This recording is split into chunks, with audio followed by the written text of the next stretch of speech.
the rusting remains of an airplane. It was shot down in one of the most remarkable hit-and-run military raids of all time.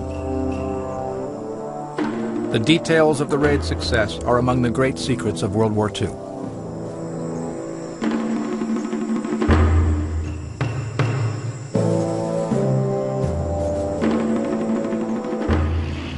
On the morning of Sunday, April 18th, 1943, 16 Lockheed P-38 Lightning fighters take off from Guadalcanal. Their mission is to fly 450 miles to destroy one aircraft. Complete radio silence is in effect. Extra fuel tanks were installed for the unprecedented long-range strike. The fighter squad flies low over the sea, just 30 feet above the waves. Technically, it is an almost impossible task. One wrong move means the airplanes will miss their target by hours, miles, or both. It will be a miracle if they make it, but the implications of the secret mission itself are astounding. American fighter pilots are under strict orders to kill the military commander of another nation. War was one thing, but assassination another. The decision is a military first, and it had been sanctioned by the President of the United States. He gave them license to kill.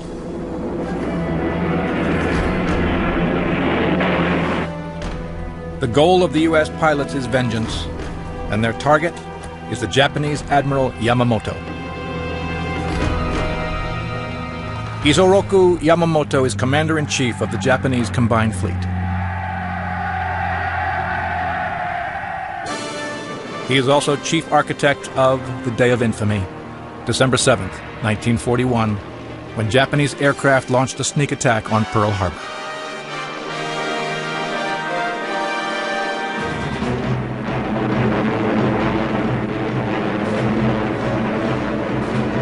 The U.S. naval base in Hawaii was completely surprised. Its ships and servicemen were sitting targets for Japanese bombers.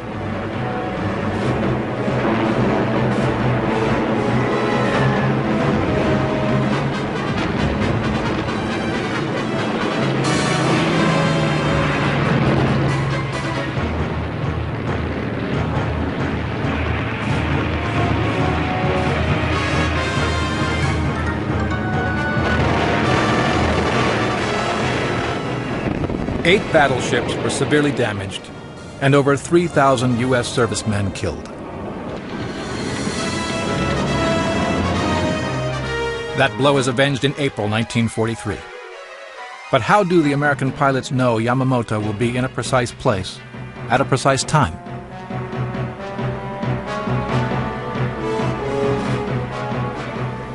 How does U.S. intelligence capture that prized piece of information?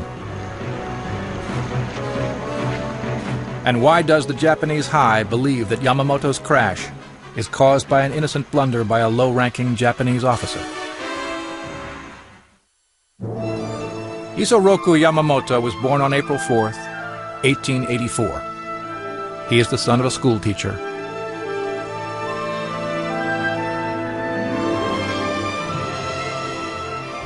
His family lives in a remote village in northwest Japan, and he learns English from an American missionary. At 16, Yamamoto enters the Japanese Naval Academy. He is the second of 300 applicants to be accepted. The academy modeled itself on the British Royal Navy. It is a Spartan regime that demands high levels of physical fitness.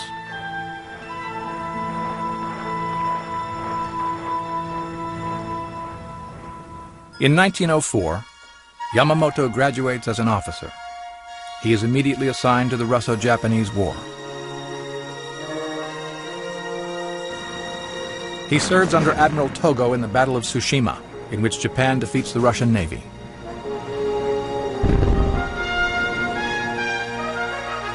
Yamamoto is wounded in action and loses 2 fingers from his left hand. But the Battle of Tsushima teaches him a valuable lesson. A modern navy can easily defeat a navy that has become outdated. For Yamamoto, it provides the motivation to begin studying the latest and best in Western naval warfare. In 1915, he tells a U.S. reporter that the most important warship of the future will be a ship to carry airplanes. By this time, the Japanese Navy had become the most modern in Asia.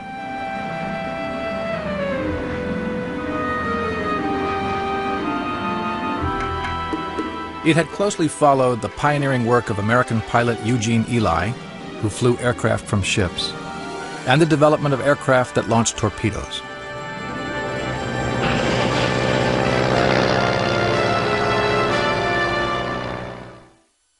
In 1918, Yamamoto marries. The very same year, World War I ends. The Western navies developed rapidly during the war.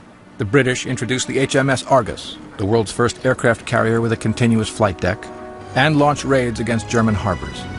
Taking off from and landing on ships is dangerous, but Yamamoto tracks the Western developments.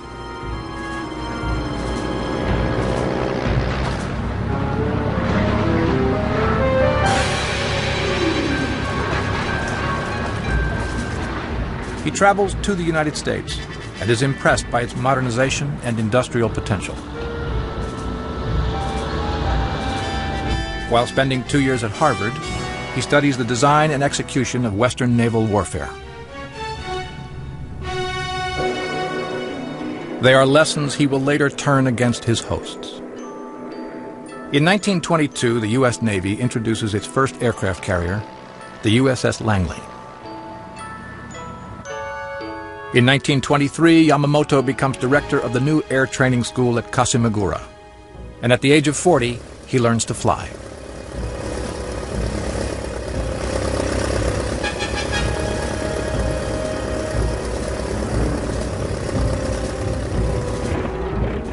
His readiness to lead from the front inspires his students.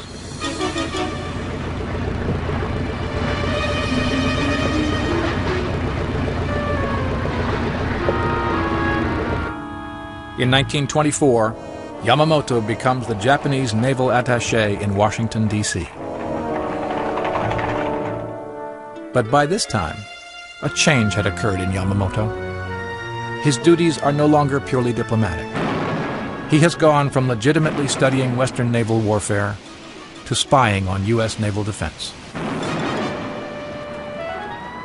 During the 1920s, the Japanese Navy expands, and as Yamamoto had predicted, Japan acquires 4 modern aircraft carriers. The steady expansion of its navy does not go unnoticed. Military tensions escalate between Japan and China. Japan expresses its imperial ambitions by invading Manchuria in 1931, then advancing into China. To top U.S. brass, Yamamoto's work is part of a disturbing pattern.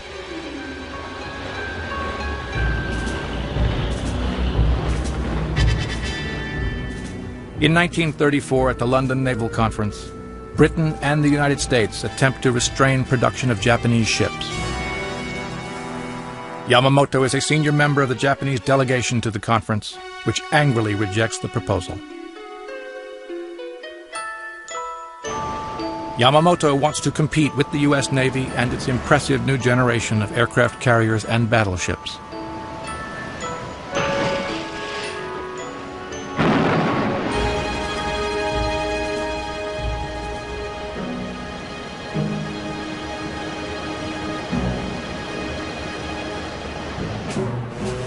Just 3 years later, in China, Japanese aircraft bomb and sink an American gunboat, the USS Panay. Japan is forced to make an international apology.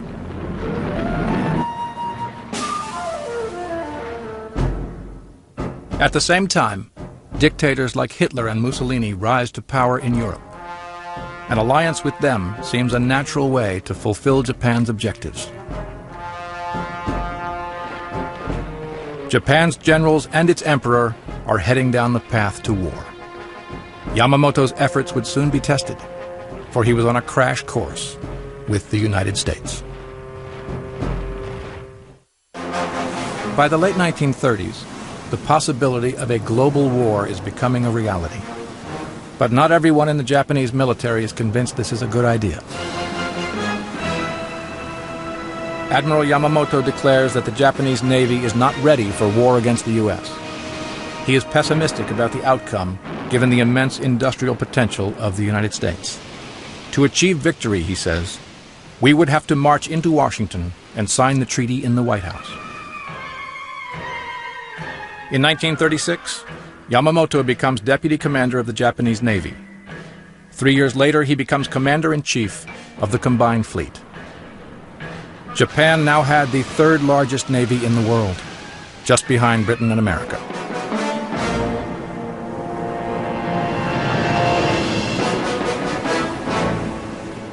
Its battleships and aircraft carriers could pack a mighty punch. In the Pacific, Japan had 10 aircraft carriers compared to America's 3, and 8 battleships compared to 9 less powerful U.S. models. On December 7, 1941, Yamamoto launches a preemptive strike on Pearl Harbor. The naval air power he spearheads enables him to devastate the United States Pacific Fleet. His one mistake is that not one of the fleet's 3 aircraft carriers are in port.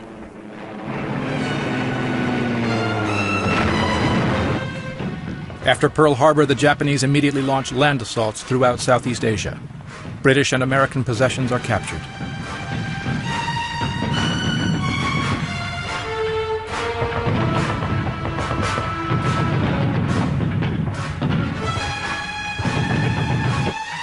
Hong Kong, the Philippines, and Singapore all fall to the soldiers of the rising sun. But the Japanese do not know that the United States has a powerful secret weapon. Before the war, U.S. intelligence had broken Japan's naval codes. IBM tabulating machines were used to present decoded text in plain Japanese. Lieutenant Thomas Dyer was head of the U.S. Code-Breaking Division. We were assigned to work on what was called by us the JN-25 system. JN-25 was important because it carried the bulk of the Japanese naval traffic. We immediately switched a major part of our effort to its solution. During the war, this system comprised some 14 or 15 different codes and possibly as many as 30 or 40 different superimposed ciphers. I would estimate somewhere around 75% of all of the communications of the Japanese Navy were in JN-25. It is a Japanese blunder of epic proportions. All covert Japanese messages are relayed to U.S. High Command and read like an open book. This intelligence breakthrough pays off in June 1942 at the Battle of Midway. With prior knowledge of Japanese positions, the U.S. Navy sends airplanes from its surviving carriers to hammer the Japanese Navy in its first major defeat. All 4 of Yamamoto's aircraft carriers are sunk.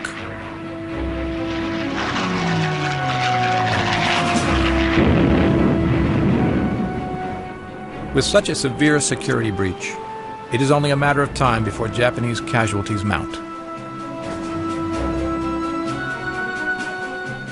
In February 1943, the Japanese suffer their first major land defeat at Guadalcanal in the Solomon Islands. This had been their southernmost conquest, only 1,200 miles from Australia, but they are thrown back by U.S. forces. Yamamoto is determined to reverse this defeat and begins planning a massive air assault on U.S. forces at Guadalcanal. He moves his headquarters to the main Japanese fleet base in the Solomons at Rabaul. Then he decides to visit his forces on the island of Bougainville, some 650 miles north of Guadalcanal.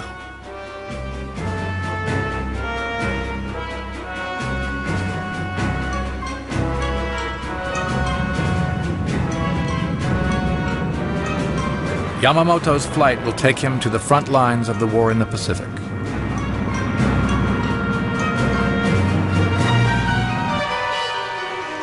He has no fear of entering the combat zone. He believes that Japan still maintains military dominance in the region. On the afternoon of April 13th, a message is intercepted and decoded by U.S. Fleet Radio Unit Hawaii. It reads, "Inspection tour of the Commander-in-Chief Combined Fleet to Balale, Shortland, and Buin on April 18th is scheduled as follows." The message lists the exact times and locations of Yamamoto's journey. The complete details of Yamamoto's flight are now in the hands of the United States. Ironically, just 3 months before, Japan had upgraded its naval codes.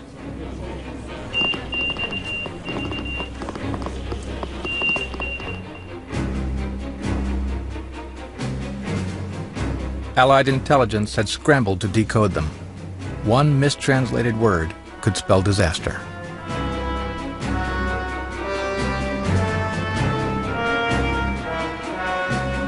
But while on a routine patrol of the Pacific, the New Zealand frigate Kiwi intercepted a Japanese submarine.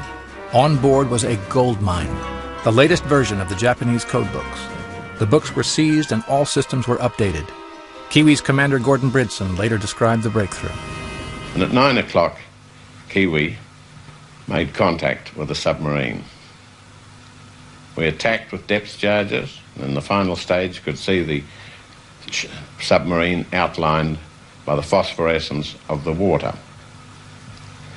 We made 2 depth charge attacks and then appeared to lose the submarine. We located it finally on the surface, and we managed to get off 3 shots at it, and he got off 3 shots at us. Finally, he made the mistake of turning in front of us and crossing our bow, or attempting to cross our bow. So we really went in for a ram a 3rd time. I asked the chief engineer to give her all she'd got. And he said, "What for?" And I said, "In order to ram." And he said, "What do you do when you ram?" I said, "I don't know, I've never done it before either." So he gave her all she had. And we hit her and rose right up on her. My immediate thoughts, sitting up on the top of the submarine, where, what a bloody place to be. In the morning, we saw the bow of the submarine sticking clear out of the water, so we had no doubts in our mind the result of the action. The Japanese maintain that they destroyed the code books. However, the Americans thought differently. The Japanese code is easily broken. Yamamoto would be within reach of U.S. forces. It is an opportunity to avenge Pearl Harbor. The intercepted Yamamoto message is passed to Frank Knox, the Secretary of the Navy in Washington, D.C.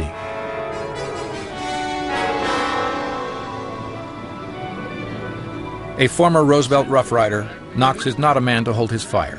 He recognizes the opportunity to kill Yamamoto. The Japs started this war.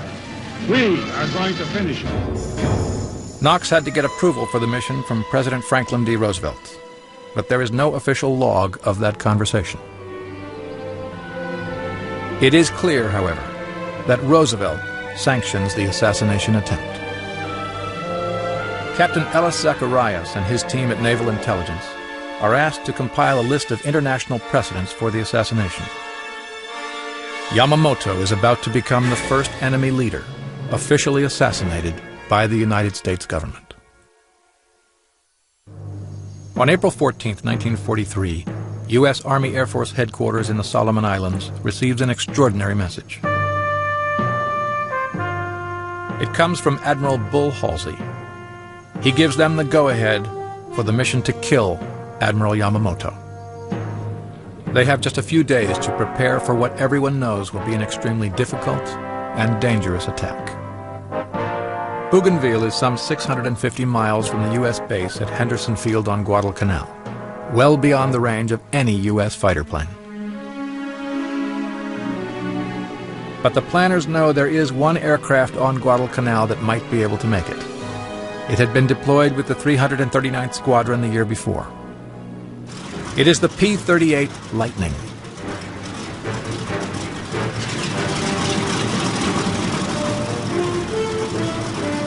The P-38 is fast and deadly. It is armed with 4 nose-mounted .50 caliber machine guns and a 20mm cannon. The guns fire straight ahead, rather than with converging fields of fire, giving them a greater and more deadly range. The Lightning can also carry either two 1,000-pound bombs or two extra fuel tanks. It has a top speed of 395 miles per hour at 25,000 feet and is highly maneuverable. Most important, those extra fuel tanks could help the P-38 reach Bougainville.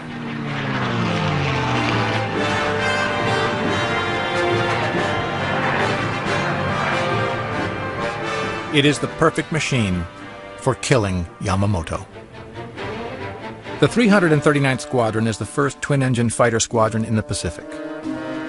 Its commander is Henry Vecellio.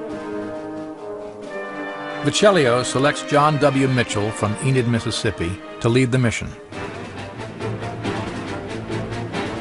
Mitchell was already an ace with 6 kills, who had been decorated for bravery.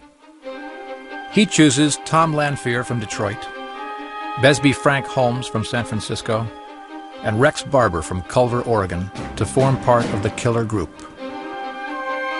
Their job is to attack Yamamoto's bomber.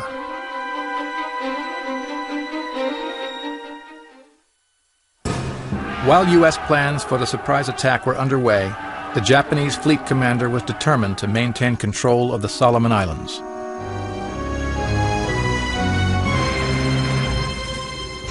Just a few weeks earlier, he had sent more planes to attack U.S. aircraft in the area, hoping to strike a decisive blow against U.S. bases at Guadalcanal.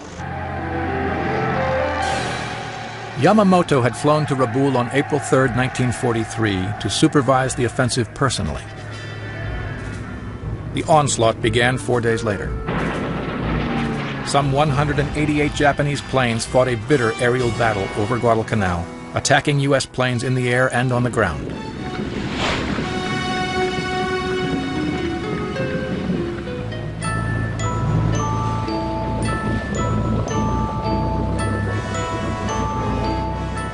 It was a bloody encounter.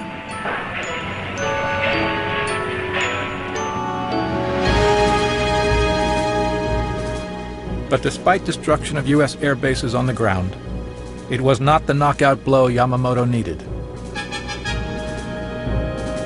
He decided to visit the forward Japanese bases on and around Bougainville on April 18th to rally his troops.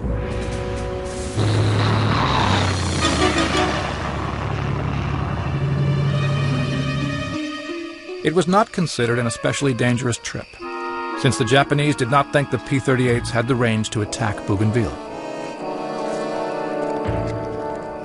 This was true, unless the Lightnings carried extra fuel. Plans were already underway for an elite squad to intercept Yamamoto. We were told in this message, which came from Pearl Harbor, to prepare to attempt to shoot him down. And the decision would be made much later as to whether or not this would take place. We immediately had numerous conferences, and everyone involved, the bombers, the torpedo planes, of course, wanted to get into this act. But only the P-38s could make this flight.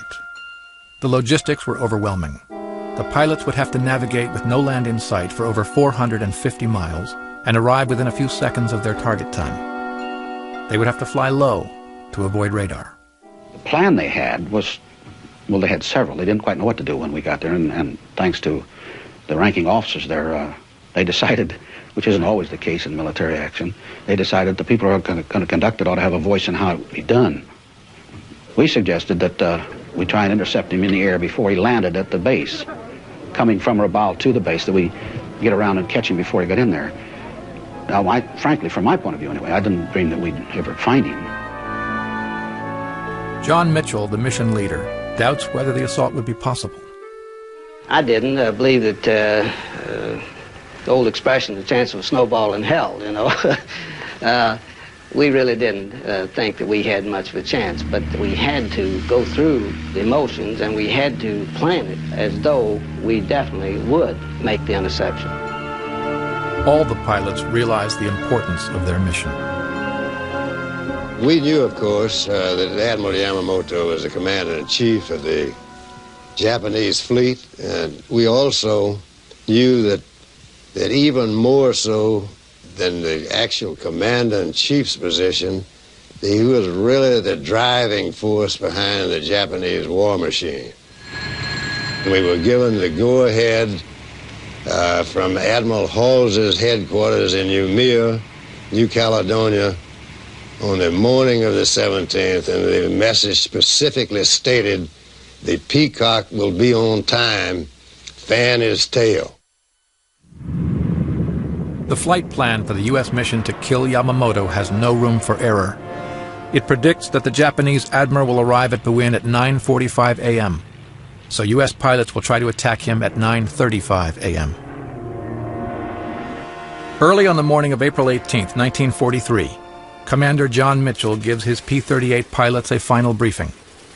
His own plane is fitted with a technologically advanced compass he had requested to help him navigate across the open sea. Mitchell instructs the pilots to follow their group leader. 18 aircraft are assigned to the mission. The first 16 will fly in groups of 4.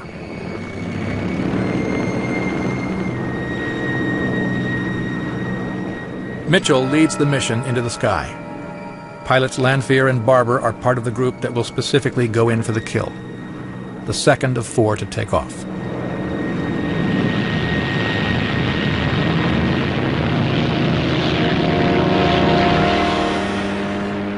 All the aircraft are heavily loaded with fuel. B-24s had brought in the extra fuel tanks needed by the P-38s. The extra weight means they had to accelerate to the very end of the airstrip before using their flaps to lift off.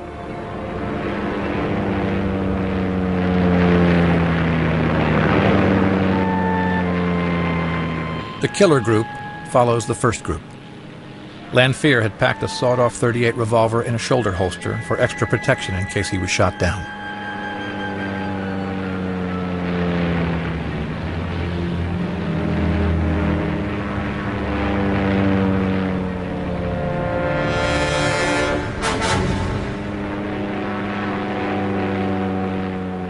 In the killer group, one plane develops a problem with its wheel as it heads down the runway. It has to abort the mission. The killer group was already down to 3 Lightnings.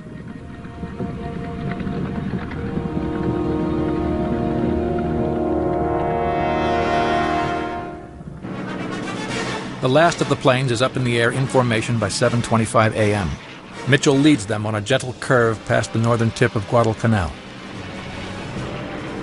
The American pilots switch to their new wing tanks as soon as they're in formation.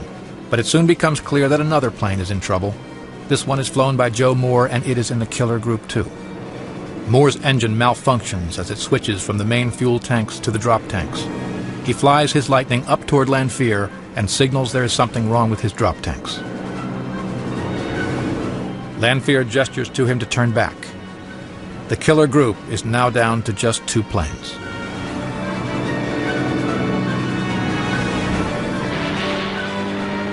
Lanphier then signals to Mitchell that the killer group is already halved. 2 planes from the third group fly forward to fill the gaps. There are now 16 aircraft in the air. Each one is vital to the mission's success. Flying at 200 miles per hour, it will take the P-38s 2 hours to reach the interception zone. Everything depends on Yamamoto's punctuality and the pilot's navigational skills.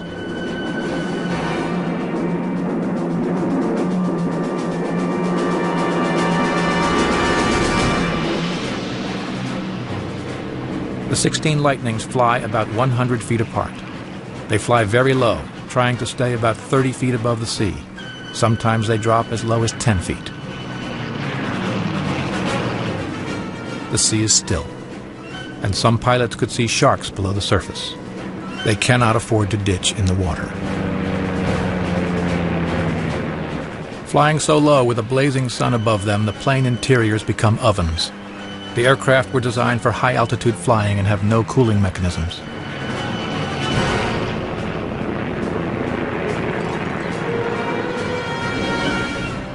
The temperature inside the cockpits reaches 95 degrees. The pilots are drenched in sweat.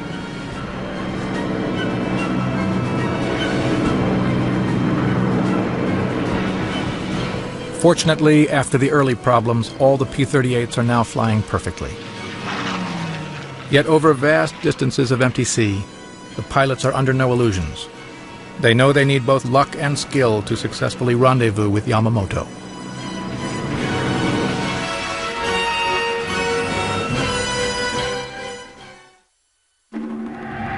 Over 500 miles away, Yamamoto's bomber, codenamed Betty by the Allies, takes off from Rabaul airfield at 8 a.m., just over half an hour behind his pursuers.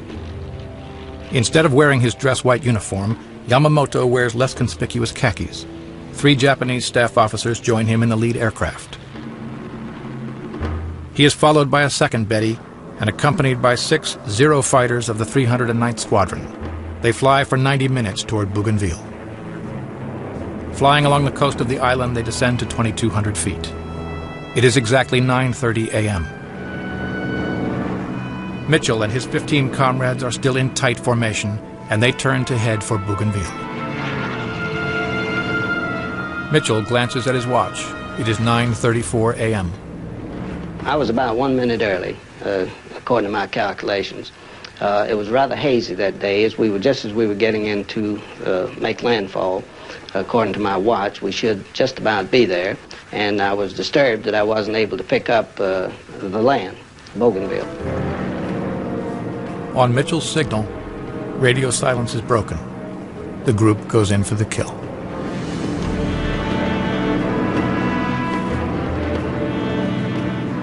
Once that I picked up Bougainville and looked up with Betty-type bombers, we were just practically on a collision course with them. We turned in parallel with the bombers and started climbing to get up to the right altitude. Tom Lanphier had been instructed the night before to lead the attack with the rest of us to act as cover.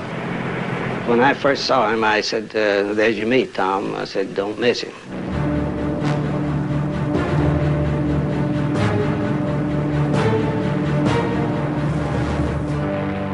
Over Bougainville, as Tom Lanphier leads them in, the fighting becomes chaotic.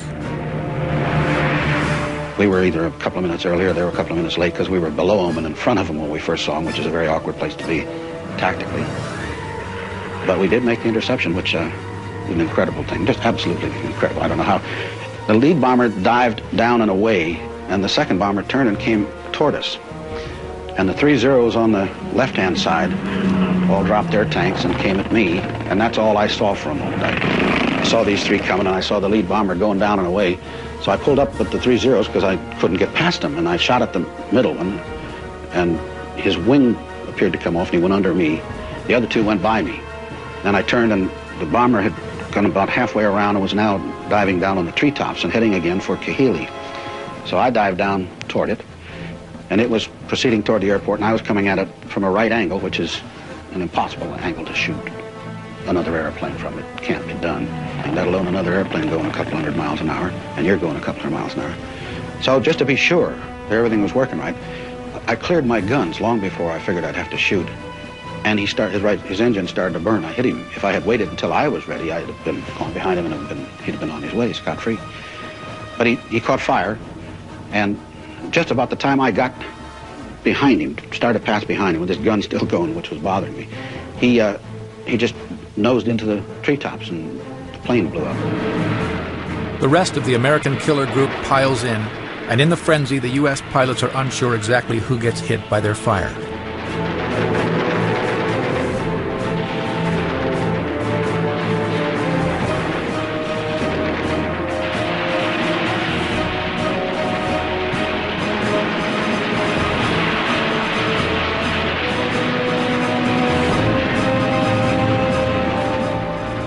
Rex Barber shoots at a Betty as it skims the tops of the trees. It could be the same one hit by Lanphier. I had no doubt that we had actually shot down Admiral Yamamoto. I felt that we had accomplished the mission. There was no doubt in my mind that he was dead.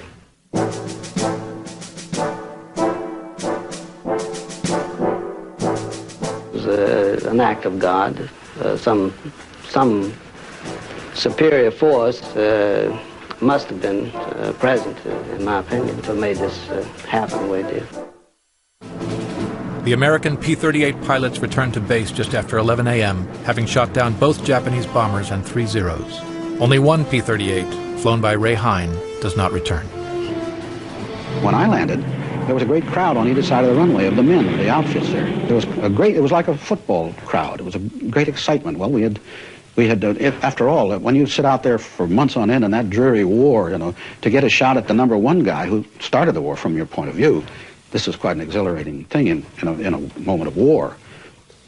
We still did not have any concrete proof that the admiral had been shot down. However, within hours, the tremendous increase in the Japanese radio communications from both Bougainville and Rabaul back to Truk in Japan indicated that definitely something very unusual had happened.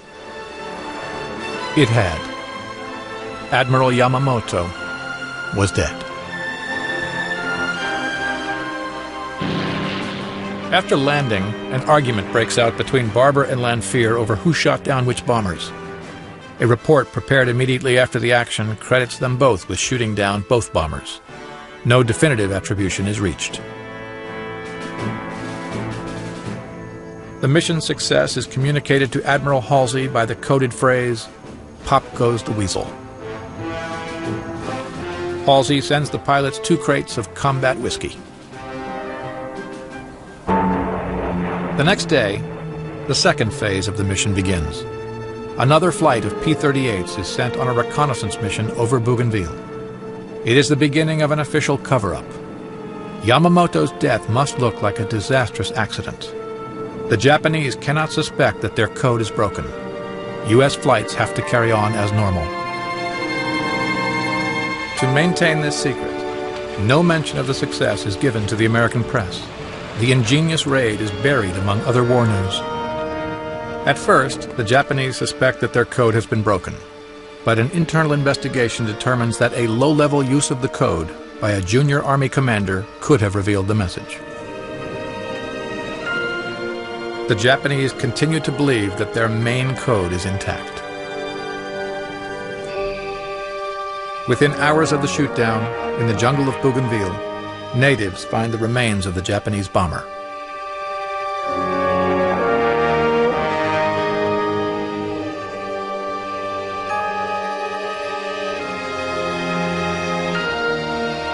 The body of an officer, dressed in khaki, with white gloves, is found holding a ceremonial sword. It is Yamamoto. It's interesting, in war, as many other men do, either directly on the ground or with airplanes indirectly, I was responsible for many people losing their lives on the other side. But it was impersonal. It gets to be kind of eerie as the years go by. And the personality of this particular man becomes more and more real to me. And the emotional excitement and an outright indignation that led to satisfaction when he was killed pales into the distance. It gets to be a very interesting contradiction in terms. We did assassinate this man. That may not be an explicit, definitely correct term, but we assassinated him. We ambushed him, if you will, although, come to think of it, his numbers were considerably superior to ours when we finally got to it. In any case, while I don't regret being a party to his death in that time, in that place, and for those reasons, I must say I'm bemused as the years go by and like to talk less and less. I've never quite discussed it to this length. Talk less and less about the actual fact of his being killed and more about what an interesting man he was. And from his point of view, a very correct one.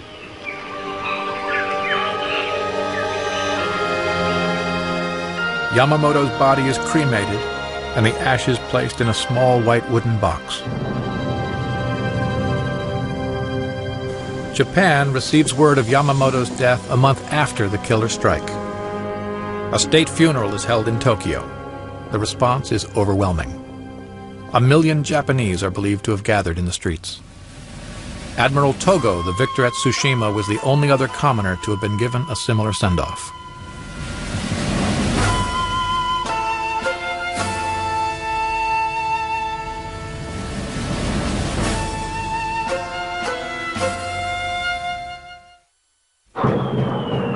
In December 1943, in the wake of Yamamoto's death, the United States strikes at the heart of Japanese positions at Rabaul in the Solomon Islands.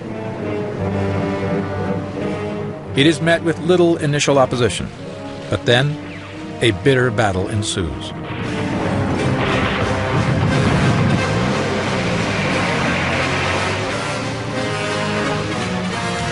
The death of Yamamoto does not bring a quick end to the war in the Pacific. There is still a long way to go, as Japanese troops fight to the death on a series of islands over the next 2.5 years.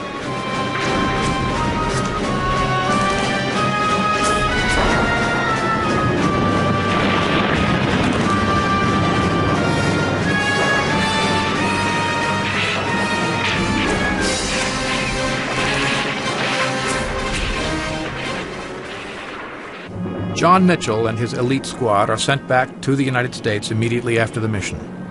They never fly combat missions again in the Pacific. The risk of capture by the Japanese is too high. The true story of their mission had to remain a secret throughout the war.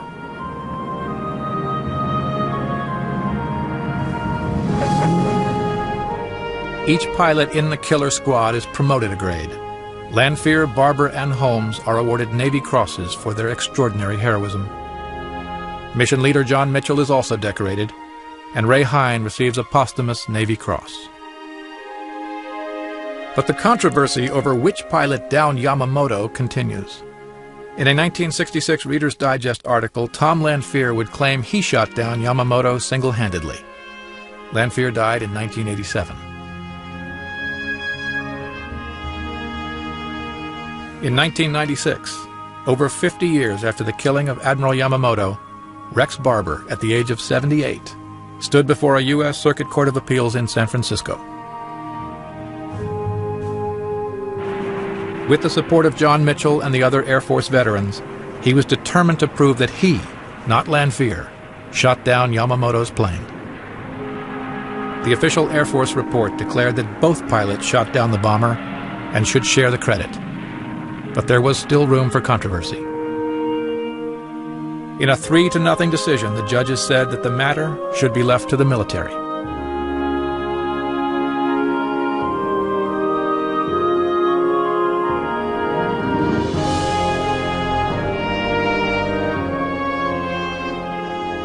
Exactly who shot down Admiral Yamamoto remains a mystery. What is certain is that the operation to intercept him was a remarkable accomplishment.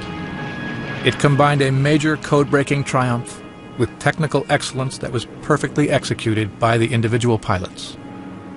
It remains one of the greatest hunt-to-kill missions in history, played out over a small island in the middle of the Pacific nearly 60 years ago.